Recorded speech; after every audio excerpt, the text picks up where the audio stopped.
Thank you, Don, for having us here. If you could tell us a little bit how in terms of breeding bucking bulls here in the United States, if you could just kind of give us a big picture view of, when it kind of started and where we're at. If you could talk about that in terms of just breeding bulls in the U.S. Not just yourself, but just in general. Well, it's kind of broad. Yeah. Probably the two biggest programs in the United States I ever saw was Charlie Plummer and Bob Barnes. And they started raising bulls in the, I don't know, 40s, 50s, or 60s. I'm not really sure when they started. Mm-hmm. But they started a long time ago. And bucking bulls through the 60s, 70s were pretty easy to come across because there was a lot of crossbred cattle in the United States. Mm-hmm. Well, by the late 70s, crossbred cattle were disappearing. So to start a breeding program, you had to go to one of those two guys. And for the most part, 40 years later, mm-hmm. it's still their two bloodlines. It's still primarily them. And our bloodline came off of Bob Barnaby's lines. Got it. Okay. So that was, we're talking about 60s, 50s, 60s, and 70s. Yeah. Now you came into play when, Don? I think I bought my first cows in 1981. I started with 2 cows and 1 bull.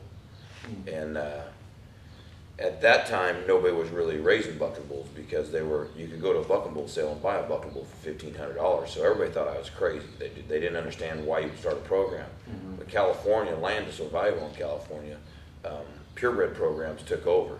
Yeah. All the ranches out here is purebred Charolais, purebred Limousines, purebred Angus. It's all purebred cattle. So there was no crossbred cattle companies. I used to be able to buy 20 or 30 bulls a week at auction yards. Mm-hmm. And then it finally got to the point it was 2 bulls a week. So the real only reason we're ahead of the curve on the bucking bull business is because California is ahead of the curve on land. So now primarily, if you're in the rodeo business, you raise your own bulls almost everywhere in the nation. Canada does it, all the United States, everybody does it. So we were very lucky from the standpoint we got into it early. So when everybody else started, we had the bloodline. Everybody, we had the most perfected bloodline going for the most part. One of 3 or 4. So that's where everybody went to buy heifers and bulls. So when you started out, Don, like in 1981, you first bought your first cow and your first bull. I mean, what was did you have vision? Did you have like somebody, like a role model or somebody there to guide you? I mean, what was your goal? Like kind of starting into, was it a hobby at first? No, we were already in the rodeo business. We already had a rodeo company, and it was basically something on necessity. Mm-hmm. We realized if you were going to compete against the big herds and the big companies, we didn't have the money. I mean, you couldn't. You can either outspend them or outwork them or outthink them. But we weren't in the position to do any of that. Mm-hmm. So we basically just had to get ahead of people by doing something first. And when I first started raising bulls, it was basically out of necessity. And we just really truly just got lucky from day one. Mm-hmm. And we were able to maintain the bloodlines and keep them going. But there was nobody doing what I was doing. It was when I started. It was basically just out of necessity, and if you wanted to excel in the rodeo business, you're gonna have to raise them, because you'd go to a rodeo and watch a bull that was just clear up here, and you go, I can't find that at the auction yard. I'm not finding that, yeah. And you'd have to go through 1,000 to find that. So you had to increase your odds, and so to increase your odds was by perfecting a bloodline and breeding. And I was 18, 19 years old. I had no clue what I was doing. Mm-hmm. When we first got in the rodeo business, I never rode a horse. I didn't have a clue what I was doing. So we've had a lot of friends, a lot of people taught me a lot of stuff, and a lot of good, Red Bluff was a big cow community and a lot of ranchers. So during the week, we'd go out and market brand calves and help people work, and, in return, a lot of people, taught me a lot about cows and, helped me out. There's just, the help, you can't even appreciate the help that was given to me by the old timers and stuff. That would, so I learned a lot along the way, but I didn't know anything when I started. It was just blind. And how long did it take you to the point where you had a good set of cows and you were producing quality bucking bulls out of those cows on a consistent basis? When did you feel like, okay, I think we got it, we're there? We were very lucky. It happened right off the bat. I bought 2 cows one year. From where? I just bought them at the auction yard. I just went and bought 2 my version was just buy wild cows. I didn't really know why or what or anything. All I knew was we had Red Rock and we wanted to pass his bloodline on. Mm-hmm. So it was a starting point. And then the next winter, there was a lot of crossbred cows sold there one weekend, so I went and bought 21 more. And I bought a bull from, it was a Bob Barnby bred bull, it was a little bull called Fonzie, and I bought him to put on Red Rocks heifers. Well, I put him as a cleanup bull one year, and there was 11 sons, and 6 of them went to NFR. So we got lucky right off the bat. Well, those cows became such a base just from the start. I mean, right off the bat, I had cows that were just producing. I mean, I'm telling you, it was just stupid luck. I mean, you had the idea that it would work, but you didn't realize it was going to work near to that level and that quick and that successful. I mean, Wolfman's one of the most famous bulls ever. He's probably, you know, you could actually say he might be the most famous bull that ever came out of a breeding program once somebody just initially set out to raise a bucking bull. Yeah. And he was my first calf crop. I mean, you know, how do you fail when Wolfman's in your first calf crop, and you go, and then, you know, and he, for 20 years, well, he died when he was 19. So, I mean, everything he touched, his cows were great cows. All of his sons bucked, and you go, it just made it very simple, very easy, and it made you kind of famous very fast, and you didn't even know why. Yeah. You go, what did I do? I didn't do anything. I mean, the bulls do it, and you go, it was just really lucky, you know. But I was lucky. They excelled, and then we had so many people around to help teach stuff. You know, we learned so much. It was unbelievable what happened in a 4 or 5 year run. But we really were good at it right off the bat. Yeah, I mean, within a year or two, it was just it took nothing. Yeah. You know, so I was just very fortunate. You named off one of your great bulls, which was Wolfman.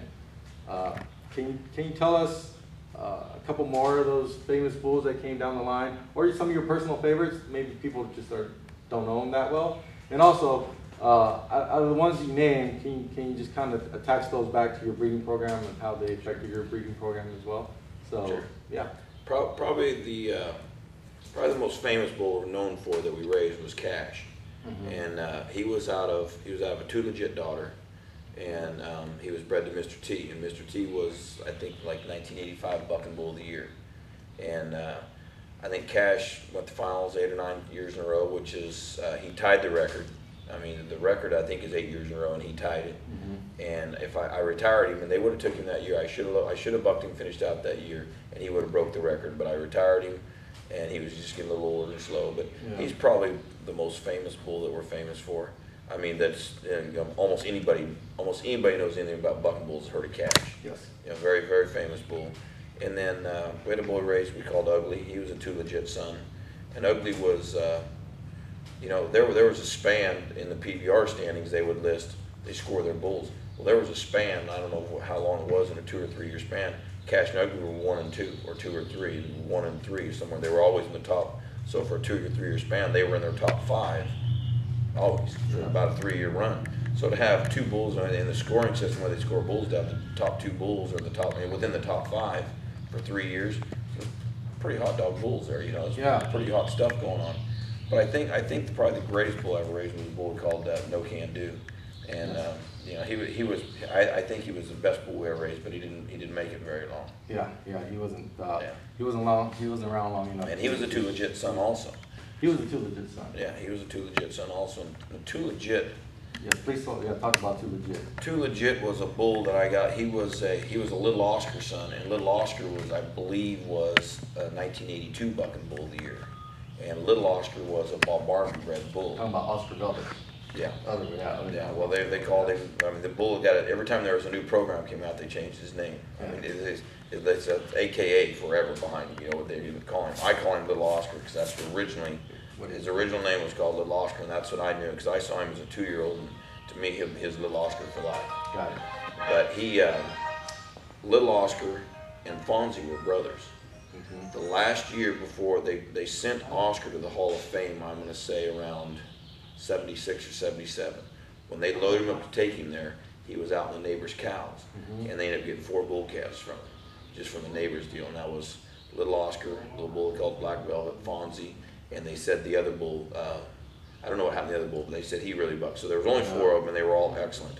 So when I bought Fonzie to get to Bob Barnby's bloodline, there was only, probably in the whole world, there was only 2 or 3 bulls left alive anywhere. Yeah. And at one time on the West Coast, Barnby blood was in every herd walking.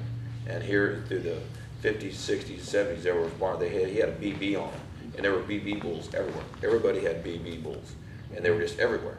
Got I it. mean, every herd was full of them. And when I wanted to get my hands on one, there was only 2 of them left alive that we could find anywhere. And it was Fonzie and Little Oscar. And you hunted those down. Well, I bought Little Oscar for $7,500, and I took him, had him at a rodeo, and I got the rodeo, and the check was back in the gate a month later, and they took him back. And to put my check back in the gate, so I owned Little Oscar at one time. But I ended up buying Fonzie at the NFR sale, and everybody thought I was crazy, but I knew I wanted that Barnaby blood, and he was just a little old dying little gray Bramer bull. Yeah, I remember seeing. But Little Oscar, through another guy, raised Too Legit, and I got my hands on Too Legit, and Too Legit was really probably could have been one of the world's best sires ever, but he died young too.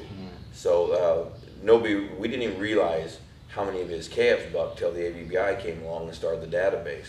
And then it was amazing how many of them good bulls were Too Legits. I mean, he was just ugly and, you know, Real Deal and Freeloader, and they're just, every time we kept doing this, here's all these NFR bulls, and they're 90% his. Yeah. I mean, it's everything in my herd that we probably bred between Red Rock and Gold Buckle, and forgot, I didn't think my Mr. T and all my original base was about a Red Wolf, you know, and there was an original base of 7 or 8 bulls that I bred for probably 8 or 9 years. Everything came back to Wolfman or Too Legit. I mean, everything, and that was the backbone. If I had to start everything over tomorrow and I only could get to those 2 bulls, I know you'd be successful really quick. If you had those 2 animals, knowing what I know about what they accomplished, it would be totally different. Yeah. Very, very fast. Very, very fast. If you just knew what those 2 did. Yeah. I used to tell people you could breed Fonzie to a fence post and splinters will throw you off. I said when Wolfman, I said, Wolfman's, that didn't matter what we bred him to. It just didn't matter. Everything bucked. Yeah. Everything bucked out. I mean, you go, they were little, but the cows were famous, were fabulous cows. You know, they were all little cows, but they were fabulous cows. Producing cows. Yeah. With so many bulls to choose from, how do you select your 2, 3, 4 breeding bulls for the year? I mean, how do you go about doing that? Well, I used to just find the best bull I could find and breed him. I didn't have that. I mean, I've always had a lot of bulls around, so our selection was, you know, most guys are trying to buy a bucking bull. They've got to go buy one. We go on the Krill 500 and start picking. So, you know, the bloodline wise, it's pretty easy. What we're doing now is we'll run in 120 bull calves, buck them one time, put all the good ones in one pen, and then pull out all the good ones, their conformation, and then we take all the ones with a good conformation, then we pull out their papers on them and pick them from the best papers. So when it's done, there's basically a 4-way system by the time they get there. Well, the 3-way, they got to buck first, and then you take the conformation next, and then we take their pedigree third. Got it. So the bulls we bucked here Friday night, it ended up being really a funny deal. That was the first year I ever really did it that way, and they were 3-year-olds. So we bucked these bulls, put all the good ones in the pen, and said, okay, let's take the ones that are built right, that I like the looks of. Now let's see what their papers tell us. Got it. And then it'll all be crystal ball sons out of ugly daughters. And you look at that and you go, amazing. Yeah. It is amazing how that nucleus comes like right there, and you go, wow. Yeah. It's there, just the backbone is just there. So ugly being a Too Legit son, it comes back again. The daughters are worth a fortune. I mean, because they're your backbone. And then here, Crystal Ball was, I'm not sure how Crystal Ball was bred, but he was, I mean, we bucked Crystal Ball forever, and he was, I believe he was a Cash son maybe, but you know, but the cow the Cash came out of was a Too Legit son also, or Too Legit daughter. So that you go bam, bam, bam, there it comes, it all comes. Now we talked a little bit about your bull selection. Now let's talk about your cow selection. So Don, in terms of your cows, how do you go about managing the cows and culling the cows, and you know, how do you go about culling cows, I guess, and keeping just the good ones? So the really good cows, they die of old age. I had a Red Rock cow that was, she died last winter, the winter before last, and she was born in 85. 85. So that would then make her 95, you know, 24, 25 years old. Yeah. And gave us a calf every year of her life. And we'll have several 20-year-old cows. So the good cows, if they have the Wolfman blood or Too Legit blood, they will die of old age. Well, now we're finding, you know, we're really happy with the ugly as a female sire. His females are more than his bull calves buck, but they don't buck really good. Well, the females are really good produced cows. So like those cows will die of old age. Got it. So you're just constantly trying to find the next cows that are, what ends up happening in the buck and bull industry is their longevity is so short that by the time you really know something historically what they are, they're usually dead and gone. Yeah. Because the Or bull, sold or somewhere. yeah, the bulls only live till 10 or 12 years old. So by the time if you start bucking when he's 4, you breed him for a few years, and then by the time those bulls get to be 4-year-olds, the bull's out somewhere else and he's 11 or 12 years old. So you go, man, should have kept him. But you don't know, because by 13 or 14 most bulls die. Well, the cows live so much longer, so the cows can clean up your mistakes on your bulls, because you go, okay, none of these cows leave again. Had I known what I know about Too Legit, I'd have never sold any of his cows. Yeah. But I sold a lot of his cows because at the time we needed money, and they were worth, everybody wanted them. So we get to where, there's certain cows, okay, none of those leave, and no daughters out of those cows leave. Yeah. Then you go, okay, now none of those daughters out of those cows, out of Crystal Ball will leave. None of those daughters out of the Too Legit daughters bred to Ugly will leave. And they're just certain combinations that will stay. Got it. Unless somebody walks up and really wants to spend some money for some high quality cows. So the cows actually fix your bull mistakes. When you screw up on a bull, you go, okay, how many cows die here? Yeah. They die of old age. Yeah. So the cows, to me, the cows are what they give you the reprieve. They're your savior for, they make your stupid mistakes smart again. Yeah, So we're starting to find cows that have had really good bulls every year of their life out of completely different sires. So you look at it and you go, I've got some, maybe it's a cow here. yeah, you go, well, I've got like some Winchester daughters, and Winchester to me traditionally wasn't a real good herd sire, but there's a lot of people who had some really good luck with Winchester calves. I sold him, and they've had some really good luck with him. Well, I mean, I didn't have that good luck with his bulls having much longevity, but one of my best cows is a Winchester daughter. And you go everything out of 136 and 135 bucks. I mean, they're 2 little itty bitty 600-pound cows. You wouldn't give 2 cents for them, but everything out of them bucks. And it's amazing. You go, it doesn't matter what we breed them to, they buck. So you go, you get combinations that you didn't see coming. And you go, and you won't know. I mean, the only thing to save them cows is they're going to live to be, well, they were 91s.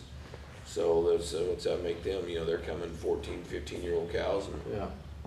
So you got all of a sudden, because they lived to be 14 or 15 and they've lived, now you start getting enough history, but they got to get to 12, 13, 14 years old before you get any history to know anything. Anything more than that is it's just either really luck, or you follow it way more. And there are people that follow their bloodlines way more, but you guys allowed you to follow your bloodline so much more. Years ago, we just had to go by your gut. I mean, when I first started doing it, you just had to go by, watch them say, well, I think those are Wolfman's daughters, I think those are those so-and-sos. And you just had to go by your instincts, how handle them, and saying the characteristics are the same here, the characteristics are the same. Now the bloodlines with the paperwork, the blood work, it's totally different. We're probably, I would assume we're probably one of the few companies, and I know there's probably a few others around, they can literally go put on a rodeo with all 5-year-olds. Yeah. And take 40 or 55-year-olds. Yeah. And that's, you don't see that Yeah. anywhere. Yeah, you don't see that. You also don't see people taking or unloading a truckload full of bulls with one brand on them, and that's something that I think Well, that is the probably privilege to do. Yeah, you don't see that anywhere, and this is the only place you'll see that. I think that is something that if you actually want to say you're proud of something, that's probably something I really enjoy the most. We're probably, I don't know this for a fact, but I'm going to say we're probably the only rodeo company walking that is solely self-sufficient, has solely 1-iron bulls, and they're quality bulls. I mean, there's people that have 1-iron bulls, but it doesn't mean they're quality. Yeah. And I have two other brands in my herd now, because just I've loaned bulls out to some friends of mine enough, between Nathan and Brian and Bill, that I'm taking their calves and using them. But I mean, when you look at them, they're bred, they're basically, it's the same bloodline, but I'm just getting too old, fat, and slow to do it. So these guys come in and they want to help do it, and they really like it, they really enjoy it, and they're good, very good people and fun to be around. So I've slowed my side down and letting their sides pick up a little bit. But the bloodline, I mean, they may not be 1-iron bulls, but in my eyes, they're still 1-iron bulls, because they're all our bloodline. So it's the same thing. So I can't really say they're 1-iron bulls, but they are. Yeah. When I look at it, I haven't bought an outside bull for I mean, for a while, every other year, I would buy one outside bull to introduce outside blood in my breeding program. So I bought them, but I didn't buy them. I didn't need them as rodeo bulls, and I don't think I've bought a bull since probably 1986. You know, so we basically for 20 years have been self-sufficient, and nobody can. I don't believe there's anybody can say that. Dylan Page might. Jerry Nelson might. There's a few guys, but not guys that have been putting on 30 rodeos a year for 30 years. I mean, not major players. I mean, Dylan's probably as close as there is, but he does buy a lot of outside bulls. He'll buy, and he has a lot of other business interests, where half interest in selling bulls. So there's a comparison, but there is no comparison. But I mean, and Dylan's done a fabulous job at what they've done. But he's it's still different. I don't think there is a company that does what we do. That's why you kind of found down Kish to interview him, just because he is. They call you the bull guru around here, right? That's right. So the last question I have is just in terms of feeding a bull before he goes to buck, and in terms of giving him water. Do you have certain guidelines you follow in terms of, hey, I take water off, 2 hours before the show, or I take food off his plate 5 hours before the show? Is there a certain guideline that you follow? There is. For the most part, feed. I take them off feed just when we start sorting. If the rodeo starts at 1, we have to start sorting around 9 or 10. So they get off feed around 9 or 10, and that's bull riding's last. So if you start sorting them at 10, the rodeo's at 1, the bull riding will be at 3. They're off feed 4 or 5 hours. That's usually plenty, unless they're old bulls or exceptionally heavy bulls. But most of our bulls don't get that type of weight on them, so they don't pack that much feed in their belly. They're just not that type of animal, and I never take them off water. Until the minute they're just when they come out of the corral. I mean, I try to leave them in the corral with water at all times. It's 120 around here a lot in the summer, 102. I mean, we have rodeos that it gets exceptionally hot, and my attitude always was, when I played football and basketball and baseball when I was in high school and stuff growing up, they didn't take me off water. I mean, I think you need. I mean, I've always been a believer that when people take their animals off feed and water for so many hours, then when they finally do get back on, they just tank up. And that's where the belly aches and stuff come from, because they have to go attack it. So I sit there and go, I'm not off my water, and I'm outside in that heat all the time. So I go, they need their moisture. So I've never done it. I watch people walk up, put plyboard over the water troughs and take them off water for 12 hours, and then after they buck their bull, they didn't buck any better than ours. And then as soon as they put them back in the pen, that bull walks over there and sucks up 30 gallons of water. And I'm going, I don't understand the theory. I go, if you could sit there and put me on tape and watching bulls go side by side and say that bull jumped 3 feet higher, spun twice as fast, and has a way better buck off rate, then I'll say, okay, you sold me. But they're not selling me. I mean, because I just don't see it. So like I said, we bucked some bulls yesterday that were exceptionally heavy. So I brought them a couple hours earlier. Well, by the time we got the rodeo, they were shrunk to me almost a little too much, but they still buck good because it's their first rodeo of the year. They're fresh, so they got away with it. But if I did that every day, every weekend, they'd be bones by September. Got it. Okay. Well, thank you very much, Don. Appreciate your time. Thanks for coming. I appreciate it.